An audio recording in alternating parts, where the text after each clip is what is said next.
We're gonna look at how tall you have to be as a male shot putter, and we're gonna start right now.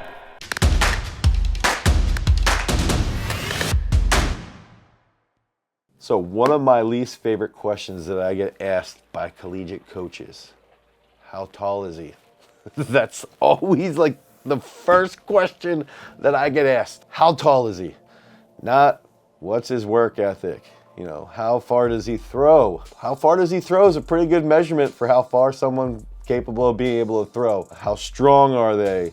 What's their character like? What's their personality? How long have they trained? It's always, how tall is he? And I think that the reason why this question just drives me absolutely insane is because there's really a large spectrum of heights when we look at world-class throwing. And so I think that first, when we're thinking about being the best shot putters a male shot putter could be, we've got to look at it at the post-collegiate level, so at the professional level. Obviously, Ryan Krauser has the world record. How tall do you have to be a really good male shot putter at the professional level? Then we can look at the collegiate level. How tall do you have to be a really good collegiate shot putter? And so what we did here to sort of answer this question is, how tall do you really have to be? This question drives me nuts. How tall is he? How tall is your guy? How tall is your guy?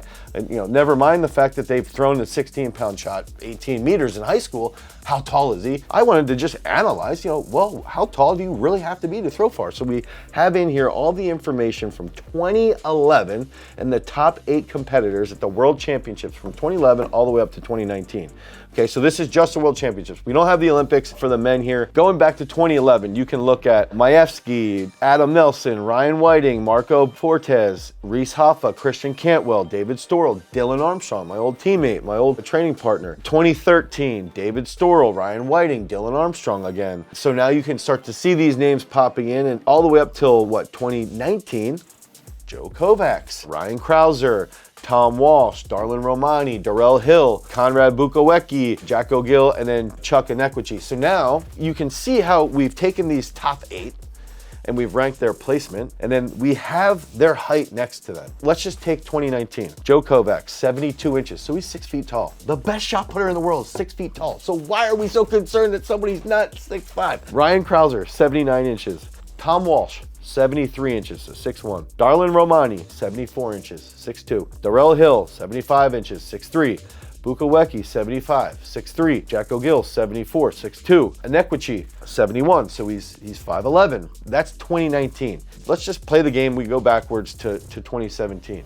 Tom Walsh, again, 6'1", 73 inches. Joe Kovacs, 6 feet tall, 72 inches. Those are the top 2 guys. Stipe Zunic, 76 inches, so he's 6'4". Stanek, 75 inches, 6'3". Heretic, 76 inches, 6'4". Ryan Krauser, 79 inches, again, 6'7", like we talked. Ryan Whiting and Bukowecki, both 75 inches, so 6'3".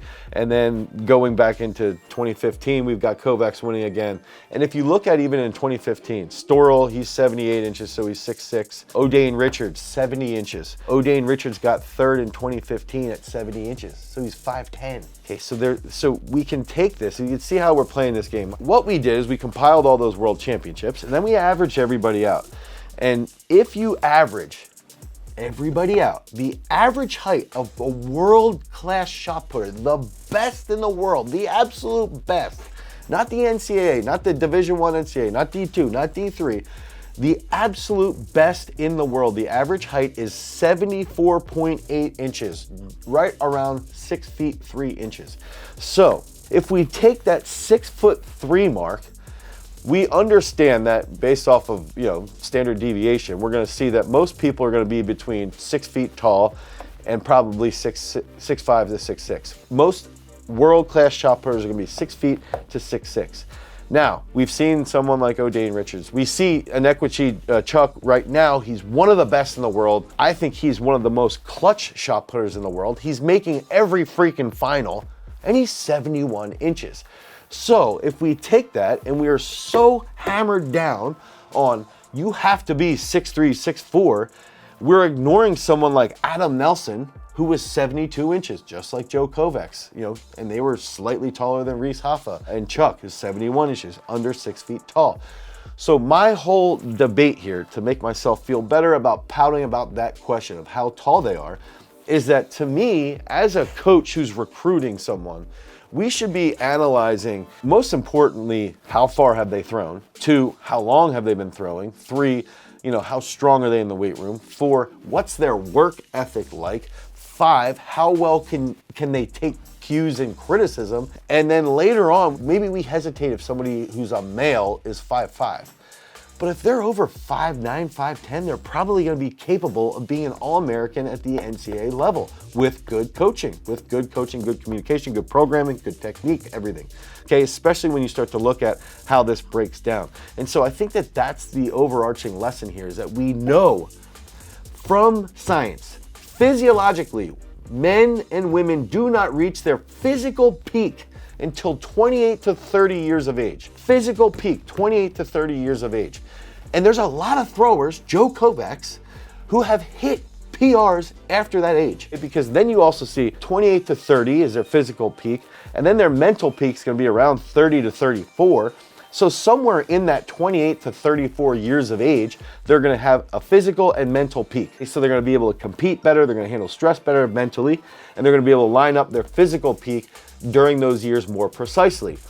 So my argument around this question of how tall are they goes back to, why are we so hung up on this? And then we use that excuse of, oh man, well, they've probably reached their full potential, while we know that they won't reach their full physical potential till they're 28 or 30. So what's the point of this question? So I think take this and realize that if you're a shorter guy, or even if you're a really tall guy, if you're shorter, if you're 5'9", 5'10", 5'11", you can still throw very far. And you can still throw very far within the confines of the NCAA and do really, really well. And look at this as a means of the average being 6'3". There's gonna be outliers on both ends. There's gonna be lessons that we can learn. Yes, biomechanically, a taller individual, all things created equal, 6'7" versus 6 feet, the 6'7" guy is gonna throw farther. But you can make up that height with other attributes, because we don't live inside of a vacuum. So take that for what it's worth. Realize if you're short, there's still hope. You can still drop some bombs. And if some of those big time Power 5 coaches don't want to recruit you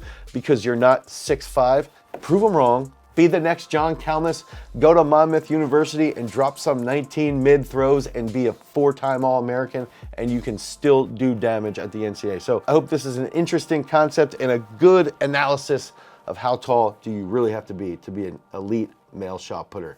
Check out Throws University if you need some throws-based training. Until next time, peace.